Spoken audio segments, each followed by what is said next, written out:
ମୋ ନଣନ୍ଦ ଘରେ କୋଉ ପିଲାମାନଙ୍କର କେକ୍ କଟା ଯାଏନି। ତାଙ୍କ ଶାଶୁ କୁହନ୍ତି ଯେ ପିଲାମାନଙ୍କ ହାତରେ ଜନ୍ମଦିନରେ ଛୁରୀ ଧରେଇବା ଆଉ ଦୀପ ଲିମ୍ଭେଇବାଟା ଠିକ୍ ନୁହେଁ, ସେଥିଲାଗି ତାଙ୍କର ଜନ୍ମଦିନରେ ସବୁ କିଛି କରନ୍ତି କିନ୍ତୁ କେକ୍ କାଟନ୍ତି। ତାଙ୍କ କଥାକୁ ଆମେ ସମ୍ମାନ ଦେଇ ଆମେ ବି କେକ୍ କାଟିଲେନି। ଆମେ ସମସ୍ତେ ମିଶି ତାଙ୍କୁ ଟିକେ ପାର୍କ ବୁଲେଇବା ପାଇଁ ନେଇ ଆସିଲେ।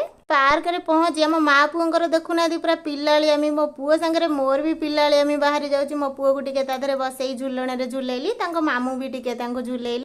ଏ ମାମୁଁ ଭଣଜାକୁ ଦେଖ କି ଖେଳ ଖେଳୁଛନ୍ତି। ଖେଳି ସାରିଲା ପରେ କହିଲେ ମୁଁ ଟିକେ ସିଂହରେ ବସି ରାଜ କରିବି। ମୁଁ ବି ତାଙ୍କୁ ଟିକେ ରାଜ କରେଇଦେଲି। ପାର୍କରେ ବୁଲି ବୁଲି ଟିକେ ଥକିଗଲେ, ଥକିକିନା ବସିଗଲା ପରେ ଦେଖ କହୁଛନ୍ତି ମୁଁ ସମସ୍ତଙ୍କୁ, ତାପରେ ଆସି କହୁଛନ୍ତି ମୁଁ ସିକ୍ସ ପ୍ୟାକ୍ ବାହାର କରିବି ମମ୍ ଦେଖ।